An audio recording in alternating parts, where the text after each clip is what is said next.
Leading the Nightline tonight, Sarawak Premier Dato' Petinggi Tan Sri Abang Johari Tunapeng says the long-standing struggle and the success of the Progressive Democratic Party, PDP, have played a major role in strengthening Gabungan Party Sarawak's strong performance in governing the state. The GPS chairman said PDP's achievements reflect the strength of unity among Sarawak-based component parties in defending the state's rights, especially under the Malaysia Agreement 1963 MA 63.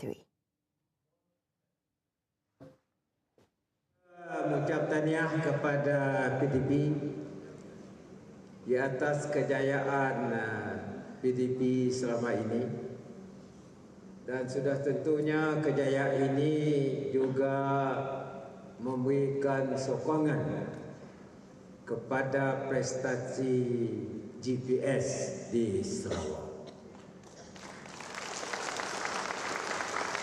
Inilah semangat yang ada pada parti-parti komponen yang berasal dari Sarawak.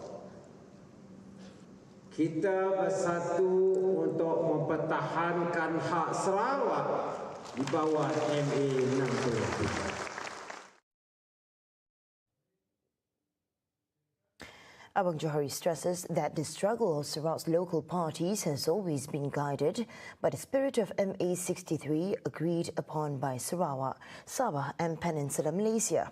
Although several issues remain unresolved, he said negotiations with the federal government will continue to ensure the rights agreed upon are fully realised. Instead, he highlights the importance of political stability and unity to ensure continuous and inclusive development. In today's increasingly challenging political landscape, Abang Johari said unity among political parties is crucial to ensure Sarawak's voice continues to be heard at a national level. In other words, when politics is volatile, the component that is united will determine the future of Malaysia. In other words, we are united. Otherwise, they don't listen to you. Because of our strength, because of our force, they have to ask our view. The Progressive Democratic Party has retained its existing leadership lineup for the 2026 to 2029 term after all top leadership positions went uncontested during the party's triennial General Assembly. Its party president, Dato' Sri Tiong King Sing, was given a renewed mandate to continue leading the party, reflecting strong confidence and solid support from party members towards his leadership and direction for PDP. Mula-mula memang kita dalam Supreme Council buat keputusan kita all the post open for challenge. Tetapi saya ucapkan terima kasihlah kepada semua kita punya grassroots daripada ahli-ahli kita bagi sokongan penuh. Biar tidak mau ada pertandingan. Biar tidak mau hantar apa-apa orang untuk pertandingan. Cuma Supreme Council tiada. Also retaining their positions are Dato' Henry Harijinab as Deputy President, while Dato' Dr. Pungwan Manggil, Dato' Roland Duat Jubin and Dato' Sri Wong Sung Koh remain as Senior Vice Presidents 1, 2 and 3 respectively. For the Vice President posts, Alexander Asing Sadai, Friday Biliet, Councillor Ting Hua Sing, Jonica Rayong Nipa and Barubian also retained their positions in the party leadership lineup. Meanwhile, the post of Secretary General remains with Dato' Anyi Ngau, Treasurer General with Dato' Teo Boon Siu, while Senator Pele Peter Tingom and Dom Silang Patrick continue as Deputy Treasurer Generals 1 and 2 respectively. At the same time, King Sing says the party will defend all seats it currently holds in the upcoming Sarawak state election. The Royal Malaysia Police (PDRM) have confirmed that an investigation has been launched regarding claims of fugitive businessman Low Teck Jo, or Joe Low, entering Malaysia last year to attend a meeting with foreign delegates. Inspector General Police Dato Sri Muhammad Khalid Ismail says at the moment, authorities have yet to verify the authenticity of the allegations. Isu ni kita pun tak dapatkan kepastian lagi sejauh mana kebenarannya. Jadi saya akan mengambil tindakan yang sewajarnya lah untuk memastikan bahawa perkara ini benar-benar berlaku ataupun tidak. Jadi kita melihat bahawa siasatan masih lagi berterusan. The online news portal that broke the story also questioned how wanted fugitive Joe Low could attend such a meeting without being detected by the police. Muhammad Khalid explains that the police will provide updates regarding the case from time to time.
The BRICS Plus alliance is rapidly positioning itself as the main stabilizing force against Western coalition as foreign ministers gather amid intensifying geopolitical flux.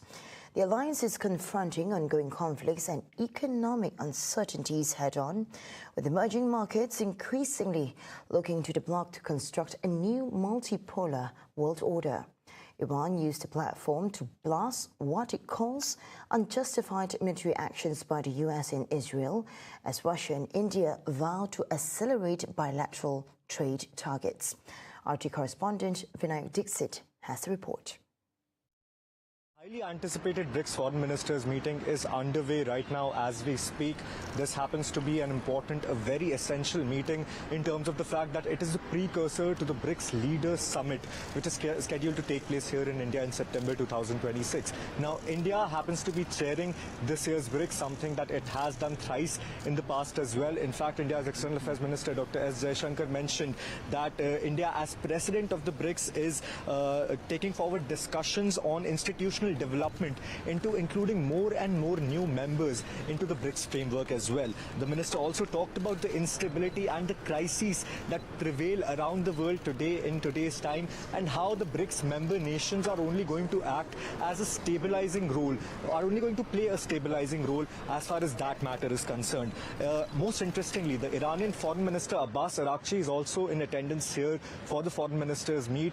In his official statement here in the meeting, Minister Araghchi mentioned, he talked about the unjustified military action that his country has been facing since the past few months from the United States of America and Israel, and he also mentioned that putting more and more pressure upon Iran is only going to make its resolve stronger and not make them back down. By now, it ought to be clear that Iran is unbreakable and only emerges stronger and more united when under pressure. This all matters to the BRICS Plus group of countries, because the battle Iran has fought is in defense of all of us, of the new world that we are building together. Our brave soldiers have given their lives to resist Western hegemony and the sense of impunity that the US believes it is entitled to. While Iran is grateful for the support and solidarity it has received from BRICS countries, it is imperative that we jointly step up our work towards ending this sense of entitlement, which has no place in today's world. To virtually everyone in this room, our resistance against US bullying is not an unfamiliar battle. So many of us encounter slight variations of the same repugnant coercion. It is high time for us to jointly step up and work towards making clear that those practices belong in the dustbin of history. We have to talk about the Strait of Hormuz as well. As far as the situation in Hormuz is concerned, a spokesperson from the Indian External Affairs Ministry said that Indian vessels are being allowed to pass through the Strait of Hormuz. Further discussions on this matter are expected to take place here in the foreign ministers meet ahead in time. Additionally, the External Affairs Minister of India and the Foreign Minister of Russia, they held a bilateral meeting last night ahead of the foreign ministers meeting. Minister Lavrov talked about India and Russia's increased cooperation across a range of spheres like the SCO, the BRICS and the G20, and how these organizations are becoming more and more important in terms of finding solutions for global problems that prevail today. Let's take a look at that statement. Dear friend, it's indeed a pleasure to be here again and to continue the dialogue which is ongoing. Apart from BRICS, where we support the Indian priorities and the Indian program, we cooperate in the United Nations, of course, Shanghai Cooperation Organization, G20, which is becoming more important at the time when we have to find global answers to global problems. The problems are created not by all of us, but to resolve them, we have to join our efforts, including in BRICS and in Shanghai Cooperation Organization. So all in all, what we are seeing here is the establishment of the groundwork of the BRICS Leaders Summit, which is scheduled to take place later this year here in India in September 2026. Also, the presence of various senior ministers from around the world at a time when various crises are prevailing around the world. We can expect a range of developments and solutions too to come ahead in the next few days. The World Health Organization (WHO) says it is working closely with the Democratic Republic of Congo (DRC) to bring a new Ebola outbreak under control in the country's east. WHO Director General Tedros Adhanom Ghebreyesus says the agency will deploy resources to contain the spread of the virus and provide care for those affected. He also announced that $500,000 from the WHO Contingency Fund for emergencies has been released immediately to support the response effort. Meanwhile, WHO Regional Director for Africa, Mohamed Yaqub Janabi, says the population movement linked to mining activities and cross-border trade is also accelerating the spread of the virus. In the new outbreak of the dangerous Ebola virus in the DRC, 13 cases have been confirmed of the rare Bundibugyo variant. Africa CDC says 4 deaths were confirmed so far in Ituri province in the northeast of the DRC, which borders Uganda and South Sudan. In neighboring Uganda, 1 death was confirmed in which the Bundibugyo variant was also detected. There are currently 246 suspected cases and 65 reported deaths in the DRC. This is the 17th Ebola outbreak in the DRC since 1976. Get all the updates you need all in one app as TVS Inspire brings you live updates on events, news and programs. Available now on the Apple App Store and Google Play Store. TVS Inspire, world on your screen, whenever, wherever.